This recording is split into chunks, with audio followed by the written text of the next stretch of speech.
नमस्कार दोस्तों। आज हम लोग जिस व्यक्ति से बात करने वाले हैं वो किसी परिचय के मोहताज नहीं है।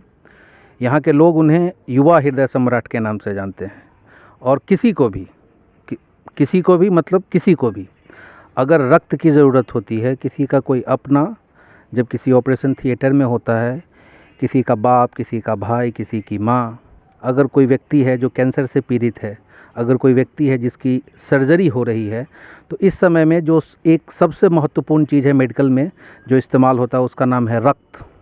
और कहते हैं कि जो रक्त देता है वो आपको जीवन देता है। तो अविनाश कुमार बादल से आज हम लोग बात करेंगे और उनसे ये जानने की और समझने की कोशिश करेंगे कि आखिर एक अविनाश कुमार बादल बनने के पीछे उनका क्या क्या संघर्ष है, उनका जीवन कैसा बीता, किस तरह के संघर्ष के बाद आज वो सनातन रक्तदान समूह को स्थापित करने में सफल हो पाए और उनका जीवन आगे के संघर्षों में उनका जीवन जो है वो किस तरह से चल रहा है। तो बादल जी, आपका स्वागत है। बहुत बहुत धन्यवाद आपका। और बादल जी, स्टार्टिंग से मैं जानना चाहूँगा कि आप अपने बचपन से बताएं कि आपका जो चाइल्डहुड है वो कहाँ बीता, आप किस गांव के हैं, आपका घर कहाँ है, इसके बारे में हमारे दर्शकों को बताएं। बचपन मेरा समस्तीपुर में ही बीता है और मेरा जो गांव है, पैतृक गांव हमारा, वो पुनास है, जो समस्तीपुर मुख्यालय से मात्र 10-12 किलोमीटर की दूरी पे है, पश्चिम की तरफ। जी हाँ। और शहर के नज़दीक होने के कारण पापा बहुत शुरुआती समय में ही समस्तीपुर आ गए और वहीं अपना बिजनेस शुरू किया, दुकान चलाया। हमारा जन्म भी समस्तीपुर का ही है, समस्तीपुर में ही जन्म लिया हमने और पढ़ाई लिखाई भी हमारी समस्तीपुर में ही हुई। अच्छा। तो मोटा मोटी ये कह सकते हैं कि समस्तीपुर से बाहर बहुत विषम परिस्थिति में ही जाने का अवसर मिला हमको। समस्तीपुर में ही प्रारंभिक शिक्षा और हमारी माध्यमिक और हाई स्कूल की शिक्षा, कॉलेज की शिक्षा सारी की सारी समस्तीपुर में ही हुई है। और मोटा मोटी मैट्रिक पास करने के बाद ही मैं खुद भी अपने जीवन को चलाने के लिए अब संघर्ष को, चूँकि बिजनेस करने वाले परिवार से था तो उसी हिसाब से मैं अपना काम शुरू कर चुका था। अच्छा। और परिवार में हमारे माता पिता के साथ हम 3 भाई हैं, सम्मिलित परिवार है, साथ मिलकर ही रहते हैं और बिजनेस भी साथ मिलकर ही है। भाई एक बाहर रहता है, कंस्ट्रक्शन लाइन में काम करता है, छोटा भाई अभी सीए की तैयारी कर रहा है। अच्छा। कुल मिलाकर जो हमारा परिवार है वो कहीं ना कहीं 100% बिजनेस से जुड़ा है। गांव के करीब रहने के बाद भी खेतीबाड़ी से बहुत अधिक हमारा संपर्क नहीं हो पाया शहर में रहने के कारण, लेकिन ग्रामीण परिवेश से जुड़े होने के कारण जो एक सुगंध होती है, जो दिल में एक किसान के प्रति, समाज के प्रति, गांव के प्रति और जो संस्कार होता है वो जागृत है आज भी गांव के नज़दीक रहने के कारण। और निरंतर शहर के जो भाग दौड़ की ज़िंदगी है उसको जीने में सफल रहा हूँ। पढ़ाई लिखाई के साथ, ग्रेजुएशन करने के साथ साथ, काम करने के साथ साथ मैंने ग्रेजुएशन किया। अच्छा। शुरुआत में थोड़ा सा ग्रेजुएशन के बारे में बताइए कि ग्रेजुएशन आपने किस सब्जेक्ट में किया? पॉलिटिकल साइंस से किया। और उस समय पॉलिटिक्स के विषय में मेरे मन में ये चलता था कि उसको पढ़ा जाए। मतलब इतिहास से थोड़ी रुचि रही हमारी, बहुत अधिक पढ़ने में औसत ही था मैं, लेकिन आदत थी कि मैं रद्दी में भी अगर कुछ मिल जाए तो मुझे पढ़ने की आदत है। अच्छा। आज भी मैं खाने के टेबल पर भी अगर कभी भोजन कर रहा होता हूँ और वहाँ अगर कोई पुराना अखबार होता है तो मैं उसका हेडलाइन ज़रूर पढ़ लेता हूँ। अच्छा। ऐसी आदत है हमारी। तो पढ़ने का शौक़ था, इस कारण से आर्ट लिया और रुचि भी उसमें थी। साइंस में कुछ विशेष रुचि हमारी नहीं रही, आर्ट ही लेकर पढ़ने की इच्छा हुई और विजन कुछ था नहीं खूब पढ़कर नौकरी करना या ऐसा कुछ हमारा विजन कभी रहा नहीं। मैट्रिक पास करने के बाद कुछ दिनों के लिए फ़ौज में जाने की इच्छा हुई, वर्दी पहनने की इच्छा हुई। अच्छा। कि देश सेवा करने का एकमात्र साधन शायद उस समय हमारे दिमाग में, हमारे कॉन्सेप्ट में यही था कि अगर हम वर्दी पहनते हैं, फ़ौज में जाते हैं या पुलिस में जाते हैं तो शायद हम समाज के लिए कुछ कर पाएंगे। मतलब समाज सेवा जो है ये आपके हृदय में था पहले भी। हाँ, और मुझे लगता है कि यही कारण है कि आपने उसके बाद सनातन रक्तदान समूह की स्थापना की। हाँ, वो और ये जानना ज़रूरी है कि सनातन रक्तदान समूह समस्तीपुर ज़िले का पहला रक्तदान समूह है। समस्तीपुर ज़िले में आज के समय में 2 रक्तदान समूह कार्यरत हैं और पूरे बिहार में मात्र 84 रक्तदान समूह है, जिसमें से रक्त केंद्र जिसमें से आई थिंक 72 आर फंक्शनल, 72 जो हैं वो काम कर रहे हैं। उसमें भी बहुत सारे ब्लड बैंकों की स्थिति जो अब पहले ब्लड बैंक बोला जाता था, लेकिन नए राजपत्र घोषणा के हिसाब से एनबीटीसी के गाइडलाइन के हिसाब से अब ब्लड बैंक को रक्त केंद्र बोला जाता है। तो जो संख्या है बिहार के स्तर पर, जो संख्या है, कुल संख्या बिहार में ब्लड बैंकों की, निजी और सरकारी मिला के, उसमें मिला करके भी अगर विशेष रूप से आप गौर कीजिएगा तो बहुत सारे ब्लड बैंकों की स्थिति बहुत अच्छी नहीं है। 2, 4, 5 यूनिट, 10 यूनिट, 15 यूनिट पे वो सिमट जाता है। नहीं, क्योंकि अब इसके बाद जो मैं कहूँगा वो डरावना आंकड़ा है। बिहार में 1 मिलियन पे, मतलब 10 लाख लोगों पे एक ब्लड बैंक आता है, और अगर वो ब्लड बैंक अपनी पूरी क्षमता से काम करता है तो भी आप समझ जाइए कि आदमी की संख्या कितनी है। ये मिलियन ट्रिलियन के चक्कर में हमारा गणित खराब हो गया। 10 लाख आदमी, एक ब्लड बैंक, और ये स्थिति पूरे बिहार की है। उसमें से 5 ज़िले ऐसे हैं जहाँ पे एक भी ब्लड बैंक नहीं है। आपके मिथिलांचल में ही मधुबनी ज़िले में पहला ब्लड बैंक जो है सो कुछ दिन पहले से खुला है। हाँ, और सुपौल, अररिया, बांका, शिवहर, ये ऐसे ज़िले हैं जहाँ पे एक भी ब्लड बैंक नहीं है। और आबादी के हिसाब से बिहार जो है वो भारत का सबसे घनत्व वाला राज्य है। तो सबसे पहले तो आपको इस बात की बहुत बहुत शुभकामनाएं कि आपने इतना नेक काज करने के लिए एक ब्लड बैंक के बारे में सोचा। और कहते हैं कि दुनिया में 2 ही रिश्ते बड़े होते हैं, एक तो ये वो कि जिससे आपका माता पिता का रिश्ता हो, और दूसरा वो कि जिसने आपका जीवन बचाया हो। तो इमरजेंसी के समय में जिसने खून दिया है या खून की व्यवस्था कराई है या फिर खून के लिए आपके लिए कहीं से कोई बंदोबस्त किया है, वो आदमी बहुत बड़ा होता है। तो इस नेक काज से जो आप पुण्य कमा रहे हैं, तो भगवान करे कि आपका ये जो काम है वो दिन दुगुना रात चौगुना बढ़े। मगर मैं जानता हूँ कि ये तारीफ़ की जो बातें हैं वो सुन के अच्छी लगती हैं, मगर जब आप ये काम करते हैं तो बहुत इसमें कष्ट और बहुत संघर्ष होता है। पहले आप ये बताइए कि सनातन रक्तदान समूह की स्थापना ये आपने कब की, और उससे जुड़े संघर्षों के बारे में बताइए, और डोनेशन के लिए आपको किस जद्दोजहद से गुजरना पड़ा स्टार्टिंग के पीरियड में। 2015 की बात है, 14 या 15 की बात है। ठीक है। उस टाइम जनरेटर चलता था, हमारा पावर सप्लाई का काम था। अच्छा, तो मतलब एक आदमी जो दुकानों में, इस बात को बहुत ध्यान से सुनिए आप, दुकानों में बिजली सप्लाई करता है। हमारे बिहार में 2014-15 इनसे पहले ऐसा होता था कि बिजली की समस्या बहुत रहती थी। तो समझिए कि ये काम है, और ये आदमी उस जगह पे काम कर रहे हैं, और उसके बाद इनकी सोच देखिए। तो आप ज़िंदगी में कहीं भी काम कर रहे हैं, किसी भी स्थिति में काम कर रहे हैं, आपका संघर्ष कुछ भी हो, अगर आप अपनी सोच को अच्छा रखते हैं तो 100% आपको कहीं ना कहीं कुछ ना कुछ सफलता मिलेगी और भगवान आपका साथ देंगे। जी हाँ, आप कंटिन्यू करिए। तो उस टाइम जनरेटर का काम हमारा चलता था, और उससे पहले भी बिजनेस को लेकर के काफ़ी कुछ काम किया हमने। खुद के दुकान को भी कई बार स्टेबल किया। पापा के रहते में दुकान कई बार बंद हुआ, स्थिति बुरी हुई। फिर उस दुकान को, एक समय था जब सीडी और कैसेट वगैरह का काफ़ी बढ़िया ज़माना था, तो उस टाइम मेरी दुकान बंद हो चुकी थी। कुमार सानू के गाने बजते थे। तो दुकान पापा के बीमार पड़ने के कारण और कुछ कारणों से जो है दुकान बंद हो गई हमारी। अच्छा खासा दुकान जो लगभग 85 से दुकान था, वो दुकान 2000 के दशक में, 2002-3 के करीब में, मैं उस टाइम 2002 में मैट्रिक में था, उस टाइम ही बंद हुआ था। और मैं उस स्कूल टाइम, हाई स्कूल के टाइम में ही उस दुकान को फिर से खोला था। और मैट्रिक करने के बाद मैंने उस दुकान में, मेरे पास कम पैसा था, तो फिर हमने उस दुकान को खोला और उसमें 2-3 DVD खरीद कर CD और कैसेट का सेल का काम शुरू किया था। बढ़िया चला। फिर उसको छोटे भाई को और पापा को दे दिया। फिर कॉन्सेप्ट टेंट का आया, तो टेंट के विषय में हमें कोई जानकारी नहीं थी, तो पूंजी लगाने में डर लगता था। तो हमने फिर उसमें टेंट हाउस में, एक हमारे कलीग हैं, हमारे ही रिश्तेदार ही थे, उन्होंने टेंट हाउस खोला था। तो हम वहाँ बतौर वर्कर, लेबर, मैंने वहाँ पे काम किया। चूँकि उसमें कोई हमारा नॉलेज था नहीं, इलेक्ट्रिकल मामले में कुछ घर में ही काम करते करते था कि हम कर सकते हैं। तो हमने वहाँ इलेक्ट्रिकल काम शुरू किया। उस टाइम हमको 75 रुपया पर डे के हिसाब से, अच्छा, वहाँ पे हमको 24 घंटे का मिलता था। 24 घंटे? 24 घंटे का। टेंट का जो काम होता है वो मैक्सिमम, अगर रात को शादी है तो आप दिन भर लगा रहे हैं, रात को शादी करवा रहे हैं और फिर सुबह से खोल रहे हैं।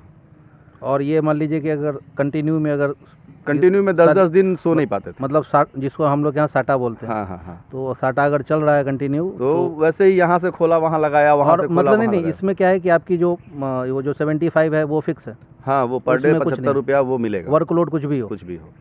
तो वर्किंग डे मतलब 24 आवर, पर डे जो है हमारा वो क्योंकि ये डराने वाला है। हाँ 75 रुपये का था हमारा, और उसमें हम और मेरे और 2 भाई, एक मौसेरे भाई और एक और दोस्त हमारा पूसा रोड का, वो हम लोग साथ में काम करते थे। बेहतरीन काम करके हमने दिया, बहुत ऊंचाइयों तक ले गए उस टेंट हाउस को। लेकिन काम अपने मर्जी से करने के कारण और अपने उसूलों के पक्का होने के कारण बहुत दिन तक नहीं कर सके। उस काम को भी हमने ड्रॉप किया। फिर अपना काम कोई करने का शुरू किया तो पापा के द्वारा मना किया गया कि टेंट हाउस का काम नहीं करने के लिए। फिर हम जनरेटर सप्लाई, पावर सप्लाई का काम जनरेटर के माध्यम से शुरू किए। उस टाइम 24 घंटे में 2-3 घंटे के लिए बिजली आती थी। अच्छा। और अगर ट्रांसफार्मर कहीं का जल गया, जबकि टाउन की बात कर रहे हैं, समस्तीपुर शहर की बात कर रहे हैं, डिस्ट्रिक्ट हेडक्वार्टर की बात कर रहे हैं, गाँव की बात तो अलग है। अगर शहर में ट्रांसफार्मर जल जाता था तो उसको बदलने में महीनों लगते थे। लोग सड़क पर उतरते थे, सड़कें बंद होती थी, तब जाकर ट्रांसफार्मर लगता था, या फिर ज़बरदस्ती ट्रांसफार्मर लूट कर लाया जाता था, कहीं से उठा कर लाया जाता था।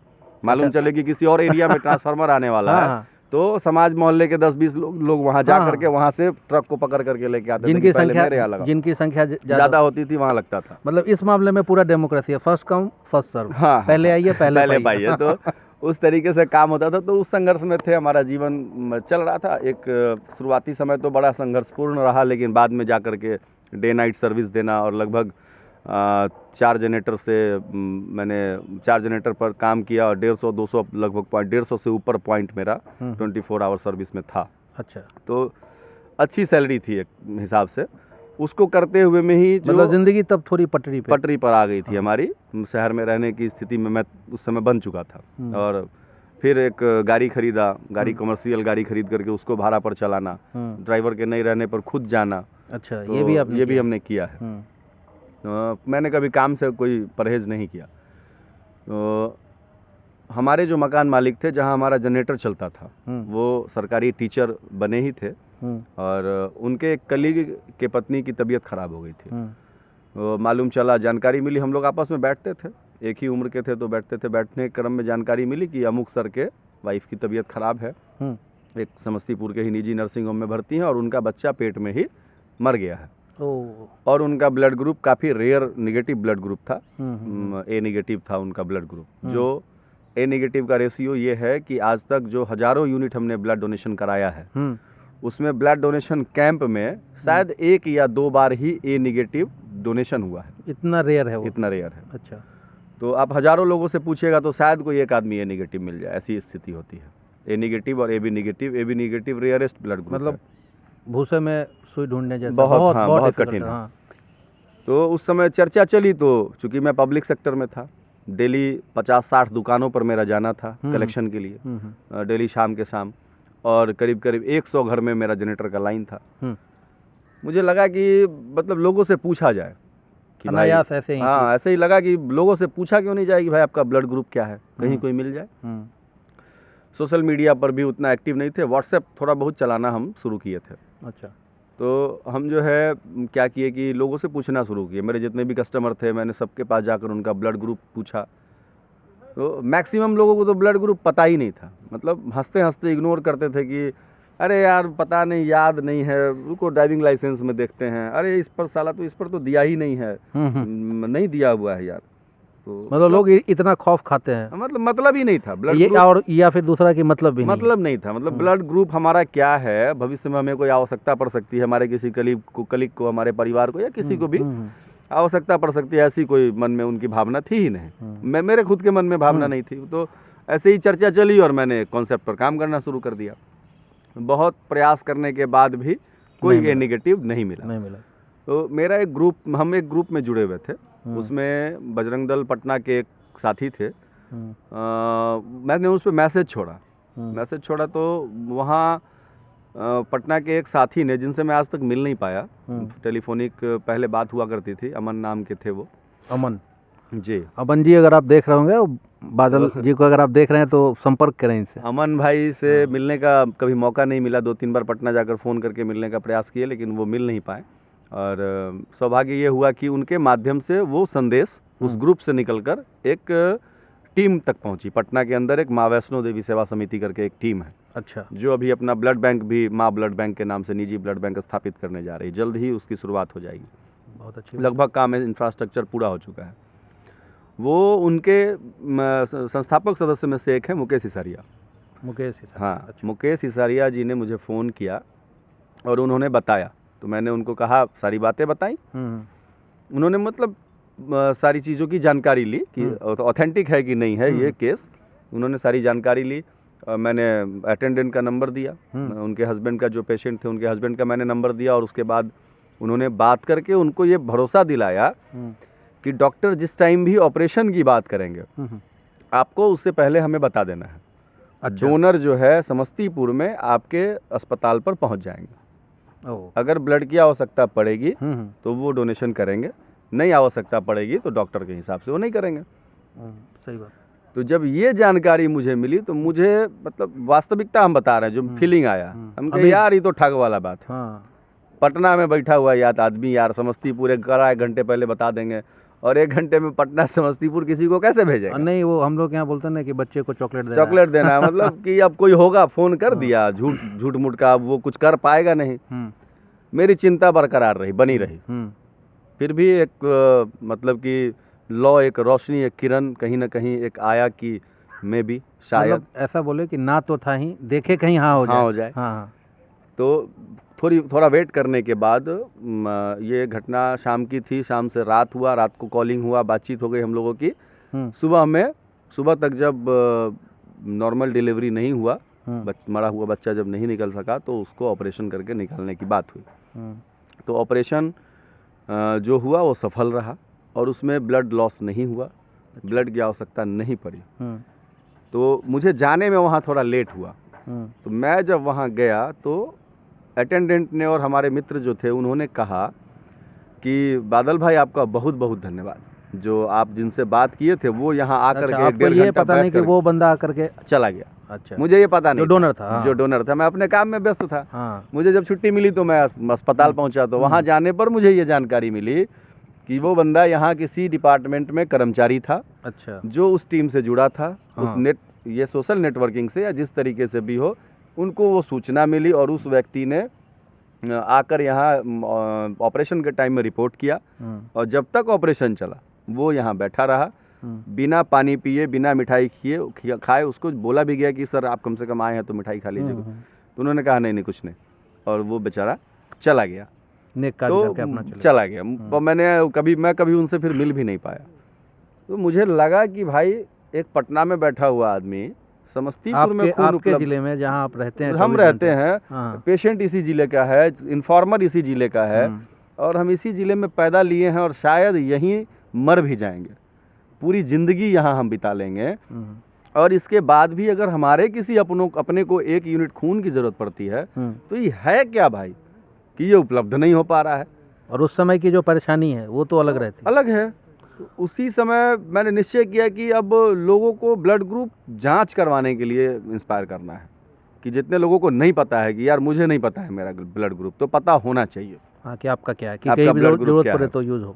तो उस टाइम मुझे भी यही पता था कि मेरे लाइसेंस पर लिखा हुआ था ब्लड ग्रुप, मैं उसी को जानता था, काफ़ी पहले का जाँच किया हुआ था। मुझे लगा कि शायद गलत ना हो, मैं खुद अपना ब्लड ग्रुप चेक कराया फिर से। मेरा ब्लड ग्रुप AB पॉजिटिव है, कंफर्म हुआ। गांठ बांध लिया मैंने कि अब मुझे ब्लड डोनेशन करना है। मैंने अपना ब्लड डोनेशन किया जाकर। ठीक है। और उस टाइम से मेरे मन में एक बात आ गई कि अब इस काम को आगे बढ़ाना है और लोगों को सबसे पहले जागरूक करना है कि आपको आपका ब्लड ग्रुप, आपके परिवार का ब्लड ग्रुप, आप अगर साथ रूम शेयर करके 5 दोस्त रहते हो तो उसका ब्लड ग्रुप पता होना चाहिए। आप जिस ग्रुप के हो कम से कम उस ग्रुप के 2 मेंबर तो आपको पता होने चाहिए। तो इस मुहिम को लेकर मैंने पहले अपने परिवार से, फिर अपने समाज से, अपने दोस्तों से शेयर करना शुरू किया। काफ़ी कठिनाई हुई, लेकिन कठिनाइयों के बाद भी कोई अगर ब्लड ग्रुप चेक कराने को तैयार नहीं होता था, कौन करवाएगा नहीं करवाएगा, उसको खुद अपने बाइक पर बैठाना, ले जा करके अपने पैसे से ब्लड ग्रुप कराना। तो इस तरीके से हमने करवाना शुरू किया लोगों का, और उनका मोबाइल नंबर के साथ उनका ब्लड ग्रुप लिखना शुरू किया। ऑफिशियली कब मतलब आपने अपना ये रजिस्टर 2016 रजिस्टर मैंने करवाया है पिछले साल कोविड में। अच्छा, पिछले साल कोविड में। 2016 से आप लोग मतलब डोनेशन ऐसे ही काम कर रहे थे, और कभी सोचा ही नहीं रजिस्ट्रेशन के विषय में। मुझे लगा कि वो भी बाद में आकर कुछ लोगों ने ये बताया कि रजिस्टर्ड करा लेना चाहिए। अब रक्तदान समूह की स्थापना तो आपने कर ली, आपने एक बीरा भी उठा लिया कि मुझे रक्त के लिए अपने ज़िले को या फिर अपने यहाँ के जो मरीज़ हैं उनकी सेवा करनी है, आत्मनिर्भर बनना है, क्योंकि हमारे यहाँ पे रक्त की बहुत कमी रहती है। अब रक्त एक ऐसी चीज़ है कि अगर आप डोनेशन भी करना चाहते हैं तो आप अगर आज डोनेशन करते हैं तो फिर आप 3 महीने के बाद कर पाएंगे। मतलब आपको साथ चाहिए, और साथ में भी चाहिए यूथ का साथ। इसलिए मैंने स्टार्टिंग में कहा था कि युवा हृदय सम्राट, क्योंकि ज़रूरी है कि आपकी बात अगर कोई सुन रहा है और यंग बच्चे सुन रहे हैं, क्योंकि खून ऐसा चीज़ है कि जिसका यंग जब लोग होता है ना तो खून उबाल मारता है, उसकी तासीर गर्म होती है। ठीक है ना, कुछ करने का जज्बा होता है, लाइबिलिटी नहीं रहती कुछ करने का जज्बा होता है, और वो एनर्जी इतना है कि अगर वो सही डायरेक्शन ले ले तो वो कमाल कर दे। बिल्कुल ठीक है, नहीं तो ऐसे ही जाया हो जाती है। तो आपने कैसे कैसे मोटिवेट किया लोगों को, और आपके अभी कितने एक्टिव मेंबर हैं जो आपके समूह से जुड़े हुए हैं, और रक्तदान की प्रक्रिया कैसे होती है? बहुत इंटरेस्टिंग सवाल है ये, क्योंकि जिस टाइम में हमने ये काम शुरू किया था तो लोगों ने इसको मजाक में लिया, और किसी से अगर पूछते थे और ब्लड डोनेशन के विषय में अगर उनको बताते थे तो मूर्ख की तरह जो है, मतलब उनका बिहेव अजीब होता था। मतलब ये भी कोई काम है क्या? मतलब कोई मतलब नहीं है, ब्लड डोनेशन करना है तो किसके लिए करना है भाई, आपका कौन है वो? ये देखिए कमाल की बात है, हमारे यहाँ पे जो सबसे ज़रूरी चीज़ है ना उसको हम लोग काम नहीं मानते। नहीं और लोगों को मतलब आप अगर किसी पेशेंट के लिए अगर किसी को मोटिवेट कर रहे हैं कि भाई ये तो मैंने 2 दिन पहले देखा कि एक कैंसर का मरीज जो है, और वो देसुआ में वो भर्ती था, वो बच्चा पारस वाला, और पटना पारस वाला, और उसके लिए कितना परेशान थे आपकी कोई एक डोनर मिल जाए और उस तरह की बातें हों तो लोग हंसते थे मेरे ऊपर, और अजीब होता था उस टाइम का माहौल। मैं मतलब उसको शब्दों में बता ही नहीं सकता हूँ, जितनी समस्या आती थी। लोग हंसते थे, मजाक उड़ाते थे, और सबसे कड़वा सवाल अगर पूछा जाता था तो ये पूछा जाता था कि आपका कौन है? आपका कौन है? मतलब कि हमारा ये कॉन्सेप्ट है, हमारे समाज का ये कॉन्सेप्ट है कि मदद करने का एक क्राइटेरिया होना चाहिए कि हमारे अपने अगर बीमार पड़े तो ही हम मदद करेंगे, अदरवाइज हमारा पड़ोसी अगर बीमार है, हमारे गांव का कोई व्यक्ति अगर बीमार है तो हम मदद नहीं करेंगे। सवाल से तो यही मतलब बनता है।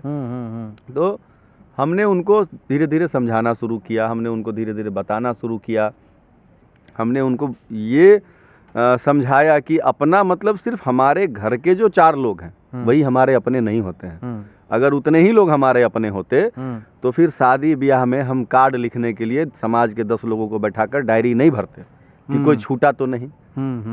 तो आज भी ये कॉन्सेप्ट कि अगर शादी विवाह हो या घर में कोई दुख का समाचार हो गया हो और लोगों तक वो संवाद पहुंचाना हो तो अपने ही नहीं, सिर्फ घर के लोग नहीं, समाज के भी लोगों को बैठाया जाता है, और गांव, समाज, इष्ट मित्र, दूर के रिश्तेदारों को ढूंढ कर बुलाया जाता है। तो क्या हमारा समाज और हमारा रिश्ता भोज खाने तक सीमित है? क्या हमारा संबंध जो है वो दुख में या सुख में याद करने तक सीमित है कि उसमें आना है, भोज खाना है, कपड़ा बदलना है, मिठाइयाँ बांट देनी है और फिर वापस चले जाना है? तो हमने उस कॉन्सेप्ट को बदलने का जो प्रयास किया, उसमें जो 30+ 40+ के जो लोग थे वो ज़्यादा उसमें मोटिवेट नहीं हो पा रहे थे। फिर भी लगभग 8-10 लोग मेरे साथ जो लड़के थे उन्होंने काम करना मेरे साथ शुरू कर दिया था, और 2016 में हमने ग्रुप को व्हाट्सएप ग्रुप के माध्यम से, अच्छा, इसमें अब सोशल मीडिया का जो है वो रोल आ गया, यूज़ करना मैंने सीख लिया, क्योंकि लोगों को जोड़ना और ये सरल मीडियम बना। उस टाइम मेरे पास 40-50 लोगों का डाटा था। तो 40-50 लोगों का डाटा था, तो मैंने जब व्हाट्सएप इंस्टॉल किया, कुछ दोस्तों के सहयोग से मैंने एक मल्टीमीडिया सेट खरीदा। अच्छा। और मल्टीमीडिया सेट खरीद कर उसमें जो है व्हाट्सएप इंस्टॉल किया, और उसमें जब लोगों को चेक किया तो मैक्सिमम लोग व्हाट्सएप पर नहीं थे।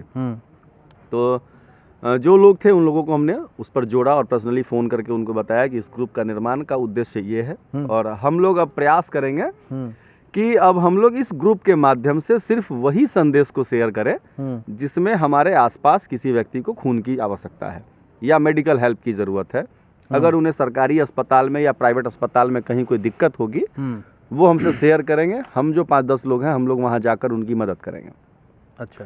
तो हमारा कॉन्सेप्ट सिर्फ ब्लड डोनेशन पर नहीं था, ब्लड पर नहीं था, हमारा पूरा का पूरा जो है ध्यान उसके बाद हेल्थ पर चला गया कि हमको हेल्थ के सेक्टर में काम करना है। तो हमने उसको काम करना शुरू किया, और फिर हम लोगों ने एक एक करके ब्लड डोनेशन नॉर्मली जब किसी को ज़रूरत पड़ी तो करना शुरू किया ब्लड डोनेशन। उस टाइम ब्लड बैंक में जाना नहीं जाना कोई मतलब ही नहीं बन रहा था। मैं जानता ही नहीं था कि ब्लड बैंक के बाहर ब्लड डोनेशन करना इलीगल है। उस टाइम जो है मुझे ये पता नहीं था। ब्लड का ज़रूरत है तो भाई जिस अस्पताल में ज़रूरत है वो ब्लड लेने को तैयार है, वहाँ पेशेंट भर्ती है। तो क्यों नहीं, क्योंकि यहाँ पे एक ये प्रश्न है कि हमारे यहाँ जो बुरे काम है जी ठीक है वो बहुत लीगली ढंग से किए जाते हैं। बिल्कुल ठीक, उनके लिए कोई चेतावनी नहीं है, कोई तो परेशानी नहीं है। मगर आपको कोई अच्छा काम करना हो, मतलब उसमें भी अब आदमी को ये सोचना होता है या डरना होता है या फिर ये जानकारी रखनी होती है। खैर जानकारी रखनी भी चाहिए, मगर मुझे ये जान के आश्चर्य लगा कि मान लीजिए कि आप काम कर रहे हैं और बहुत अच्छा काम कर रहे हैं। अगर एक आदमी है किसी को खून दे रहा, बहुत अच्छा काम कर रहा है, और उसको ये पता चले कि हमारे यहाँ पे जो है इसको हम लोग अनलीगल मानते हैं, तो उसको एक सदमा भी लगेगा कहीं ना कहीं। आप उसको इससे हटा दीजिए, कानूनी बातों से हटा दीजिए।